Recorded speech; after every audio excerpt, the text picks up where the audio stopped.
पाकिस्तान में वो पार्टी कि जिसके अंदर सबसे ज्यादा और क्लियर डेमोक्रेटिक सिस्टम है वो इस्लामी तहरीक पाकिस्तान है। रिग आप जाके इलेक्शन कमीशन ऑफ पाकिस्तान की लिस्ट में देखिए, हमारे ऑडिट्स, हमारे इलेक्शन, हमारे सब चीजें फर्स्ट 6 में आते हैं।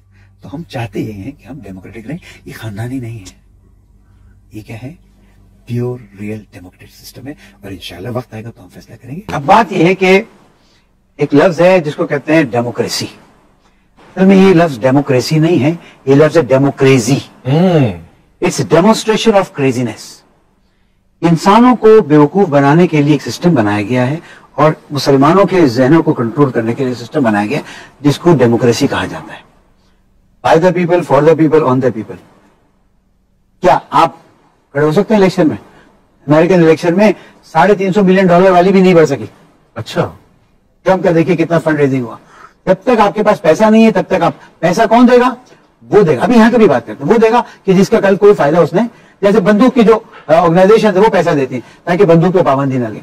हम मुसलमान कब मुसलमान होंगे? वाह वाह, हम मुसलमान कब मुसलमान होंगे? वाह, हम कब इससे निकलेंगे कि जनाब जो खड़ा हो गया माजरत के साथ, जानी, शराबी, फासिक, फाजिर, हमने नहीं देखना है। बस हमने ओके दे देना है, वोट दे देना है, उसने खर्च करना है। उसको जो पैसा मिला खर्च करने के लिए, एक एक शख्स ने 70 करोड़ रुपया खर्च किया, उसको क्या मिलने वाला है जो उसने 70 करोड़ खर्च किया? और 365 की जो असेंबली है उसमें 300 लोगों ने तो कम से कम 50 करोड़ खर्च करके जीत के आए ना। ऐसे कहां से आया? कोई पूछने वाला नहीं। जब तक एक सही निजाम शुराए इस्लामी जिसमें मेंबर बनने वाले लोगों की भी स्क्रूटनी ना हो तब तक ये सिस्टम नहीं चल सकता। वरना चोर डाकू तो वैसे हुकूमत करते हैं। अऊज़ु बिल्लाहि मिनश शैतानिर रजीम, बिस्मिल्लाहिर रहमानिर रहीम, नहमदुहु व नुसल्ली अला रसूलिहिल करीम व अला आलिहि तय्यिबिन अत्ताहिरीन, अल्लाहुम्मा सल्लि अला मुहम्मद व आलि मुहम्मद। मोहतरम सामीन व नाज़रीन, अस्सलामु अलैकुम व रहमतुल्लाहि व बरकातुहू। आपने तहरीक इस्लामी पाकिस्तान के मरकज़ी रहनुमा अल्लामा शब्बीर हसन मैसमी साहब के 2 मुतज़ाद बयानात समाअत फरमाएँ। आप अपने पहले बयान में ये फरमा रहे हैं कि इस्लामी तहरीक पाकिस्तान जो है इस वक्त पाकिस्तान की हकीकी जमहूरी पार्टी है। अगर किसी ने जमहूरियत सीखनी है और जमहूरियत किसको कहते हैं अगर मालूम करना है तो वो आकर हमारे साथ रब्ता करें। यानी इस्लामी तहरीक पाकिस्तान की जो पार्टी है, जो शिया मजहबी जमात है, ये असल जमहूरी पार्टी है। जबकि दूसरे बयान में, एक दूसरे इंटरव्यू में वो ये फरमा रहे हैं कि ये जो जमहूरियत है ये एक धोखा है, ये डेमोक्रेसी नहीं बल्कि डेमोक्रेसी है, ये मुसलमानों को पागल बनाया जा रहा है। और एक बहुत ही बड़ा जुमला भी बीच में वो अदा कर रहे हैं कि हम कब मुसलमान बनेंगे।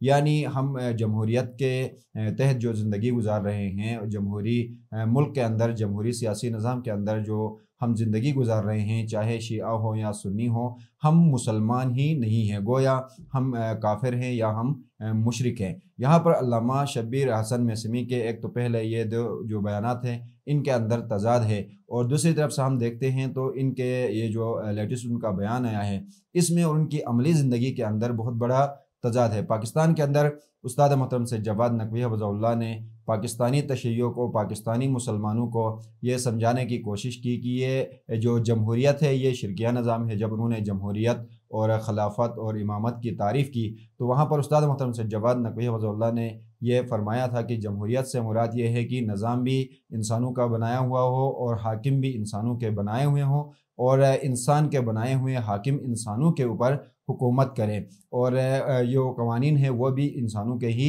बनाए हुए हों। और खिलाफत से मुतालिक उस्ताद मोहतरम ने यह तारीफ़ की थी कि निज़ाम इलाही ही हो, अहकाम इलाही ही हो, उसूल इलाही ही हो, लेकिन हाकिम अगर इंसानों का बनाया हुआ हो तो ये खिलाफत कहलाता है। जबकि इमामत वो इलाही सियासी निज़ाम है कि जिसके अंदर उसूल और क़वानीन और जो शरीयत है वो भी अल्लाह ताला की तरफ से ही होती है, और जो इमाम होता है वो भी अल्लाह ताला की तरफ से ही चुना होता है, और इंसानों का जो काम है फ़कत उसकी कबूलियत है, उसको इंसान कबूल करे, इसी में इंसान की बका है। और उस्ताद मोहतरम सैयद जवाद नकवी हफ़िज़हुल्लाह ने जमहूरियत के बारे में ये फरमाया कि ये शिरकिया निज़ाम है। गोया अगर इंसान अपने हाथ से अपने लिए हाकिम चुनता है तो ये शिरक करने के मुतरादिफ है। तो ऐसे में पाकिस्तान के जो जमहूरी शियत है उन्होंने उस्ताद मोहतरम सैयद जवाद नकवी हफ़िज़हुल्लाह के इस बयान को लेकर सैयद जवाद नकवी हफ़िज़हुल्लाह से मुतालिक प्रोपेगेंडे शुरू किए, और हत्ता यहाँ तक कहा गया कि सैयद जवाद नकवी हफ़िज़हुल्लाह मुज्तहिदीन के